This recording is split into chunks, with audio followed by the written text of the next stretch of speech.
ये शुरू की बात है भाई, एक इलेक्शन हारने की बात है। नहीं, जीत गए थे एक बार तो एक बार हमसे नाराज रह गए। और नाराजगी के क्या क्या कारण था कि हमारा प्रधान जी का लड़का था, उसको उसमें तहसील में अमीरी के रूप में परमानेंट नहीं करवा रहे थे। और परमानेंट नहीं करवाए तो हमें बहुत ही वहाँ से गई भाई साहब से, भाई साहब ये प्रधान जी को लड़का, तुम्हारे प्रधान जी बहुत अच्छी बात है, लेकिन भाई साहब बता दें कहा है वो और नहीं। तो यही बात है, मैं नाराज है कि मैंने भाई साहब से संबंध सुन लो। और हम अनवार कैसे पहुंच गए, और अनवार ने डीएम से कह के वो बनवाया था जो तहसील में जो होते अमीन वगैरह।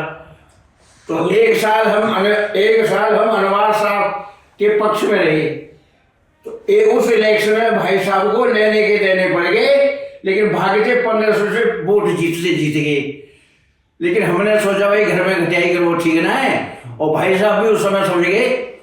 अच्छा, जहां भी जाते थे भाई साहब तो बोलते थे भाई कि ये बता लोधी जी ने तुम्हारा क्या बिगाड़ा, वो क्या दोष है, ये बता भाव था ना क्या क्या क्या बाबूजी हाँ जब वोट मांग में जाते थे, हाँ तो जो वोटर ये कहते थे देवता डीएल लोधी ने तुम उनसे उन्हें क्यों ना लाए, उनसे क्यों ना लाए।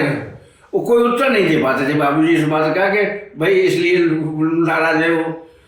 तो उस इलेक्शन में बाबूजी को लेने देने पड़ गए जीतने। लेकिन 1500 में जीत गए थे। 1500 वोट से 1500 वोटर से जीते थे।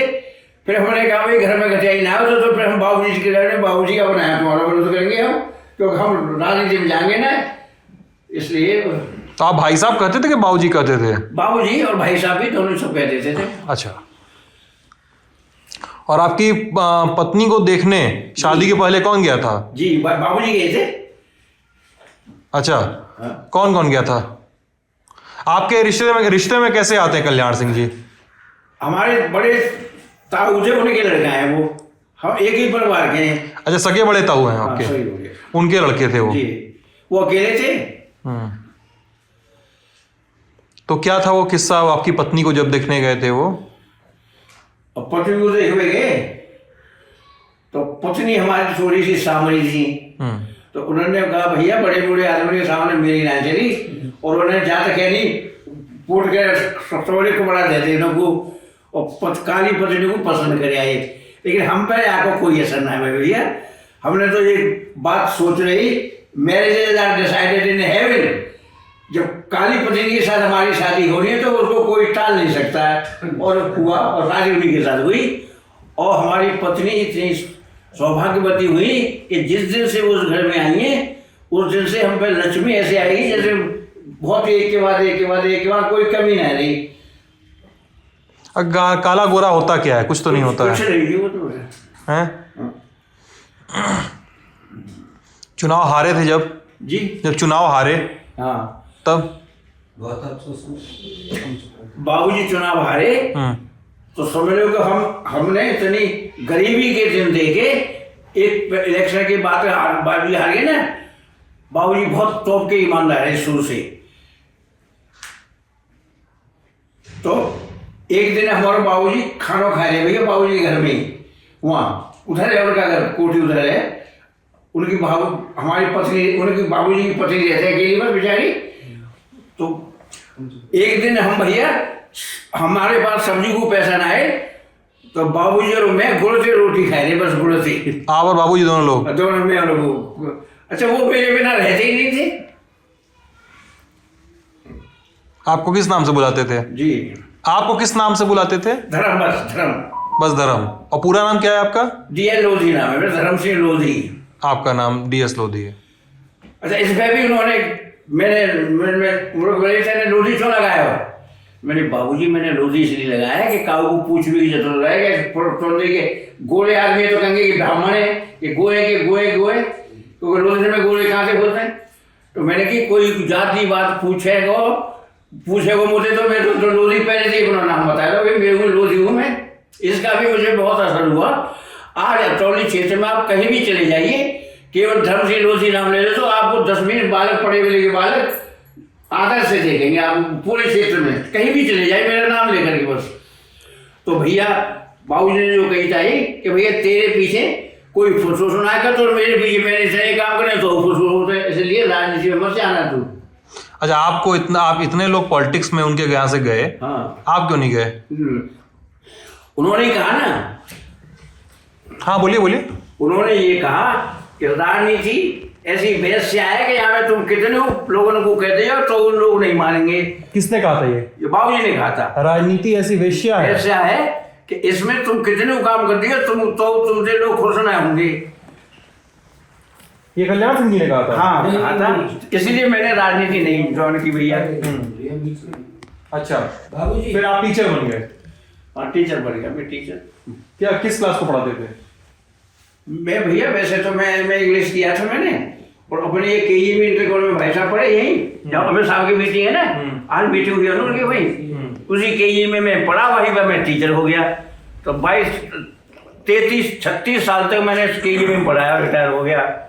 और मेरे पढ़ाई मैंने ट्यूशन इतने पढ़ाता था कि मैंने सैकड़ों लड़की तो MA कर करके इंग्लिश से पास करवाई थी, यही फर्स्ट डिवीजन दिलवाए गए। इतना मेरा वो था। लड़कियों में ये शौक था कि पढ़ेंगी तो लूज ही पे पढ़ेंगे, काव पे ना पढ़ेंगे, क्योंकि चरित्र की बात है भैया। ऐसी सुंदर सुंदर लड़कियों को रात है जाती तो मैं कहता मैं तुम्हें घर छोड़ जाऊंगा, तो गार्जियन से कहते मैं तुम जितना मत मैं लड़कियों को छोड़ जाऊंगा। तो मेरा इतना इज्जत हो गई थी समाज में। आज भी तुम कहीं भी जाके पूछ लो, वही बड़ा आपको 2-4 गुण बताएंगे मेरे। आपको। और बाकी उनके घर में राजवीर जी हैं, और संदीप जी भी अब विधायक हैं। जी जी, हथरौली से ही हैं। हाँ। तो घर की सीट है आपकी। हाँ। तो बाकी लोग कैसा राजनीति, कल्याण सिंह जैसा कोई नेता हुआ कि इधर? यूपी में तो हमको बहुत सारे लोग बताते हैं कि यूपी में नेता 2 ही हुए, कल्याण सिंह जी और मुलायम सिंह जी। जी जी। तो बाकी उनके परिवार से बाकी लोग नेतागिरी में कैसे निकले? नहीं, कोई नहीं है उसका, वो उनके टक्कर का कोई नहीं। राजवीर है वैसे, राजवीर सिंह राजू भैया हमारा थोड़े बहुत है, लेकिन बाबूजी आप क्या करते? राजवीर को क्या करके बुलाते हैं आप? जी? आप राजवीर को क्या करके बुलाते हैं? राजवीर जी को आप राजवीर जी को क्या कह के बुलाते हैं? तो राजू तो मुझे चाचा कहता है, और मैं भैया राजू भैया कहता हूँ बस। राजू भैया कहते हैं। हाँ। और इनको संदीप जी को? संदीप तो बच्चे हैं, बहुत बच्चे हैं। हाँ, संदीप तो संजू कहते हैं, संजू भैया। एक बार संजू भैया तो यहाँ घर आए मंत्री बनने के बाद, तो मैंने कहा संजू भैया तो दावत खवाया था, शादी कर ले। तो बोले कोई देख हुई नहीं है, तो मैं कैसे शादी कर लूँ। चलिए, तो इसलिए वो तो ललन यूपी पे कल्याण सिंह जी के गांव, जो उनका बहुत पुराना विधानसभा क्षेत्र है हथरौली, अलीगढ़ में लगता है, तो वहाँ पे हम लोग आए हुए हैं। तो उनके मुझे पता चला कि धर्म सिंह लोधी जी हैं जो उनके चचेरे भाई हैं, तो हम उनसे थोड़े बातचीत करने आ गए। और कोई किस्सा? खाने पीने में, हाँ, खाने पीने में जैसे दाल कहाँ से आते थे, जैसे यहाँ मुख्यमंत्री के बाद आते थे, हाँ। तो गांव में दाल बनवाना या रायता बनवाना, चटनी बड़ा पसंद थी। हाँ, दाल चटनी बड़ा पसंद था। खाना खाने के बहुत शौकीन थे वो, और कई बार तो हमारे साथ यही खाना बनाते थे। वो मेथी का साग बहुत खाते थे, मेथी का साग। हाँ। अच्छा, घर पर जब जिस दिन बना होता तो यही खाना खाते थे, मेथी के साग से। अच्छा। और जब 92 में बाबरी मस्जिद वाली घटना हुई जी, तो उसके बाद क्या माहौल था? क्या इस्तीफा देना पड़ा था उनको, वो सब ना? हाँ, इस्तीफा देना पड़ा। तनाव रहा होगा बहुत यहाँ पे। जी, बहुत तनाव रहा होगा यहाँ पे। तनाव रहा, सही बात है वो समय तो। और लेकिन बाबूजी जी उसमें इतने हीरो बन गए कि बाबरी मस्जिद को गिराने के बाद जब उन्होंने मुकदमा चला दिल्ली में, तो उन्होंने ये कहा कि मेरा अधिकारी कोई जिम्मेवार नहीं है, मैं हूँ जिम्मेवार, मैंने गिराई है, मुझको फांसी में लटका दो तुम। तो उनकी एक दिन की सजू है गई हमें 1 रुपया का जुर्माना हो, टोकन जो है। तो लंडा यूपी पे आप बातचीत देख रहे थे, हमें राय से अवगत कराइएगा। बहुत बहुत शुक्रिया।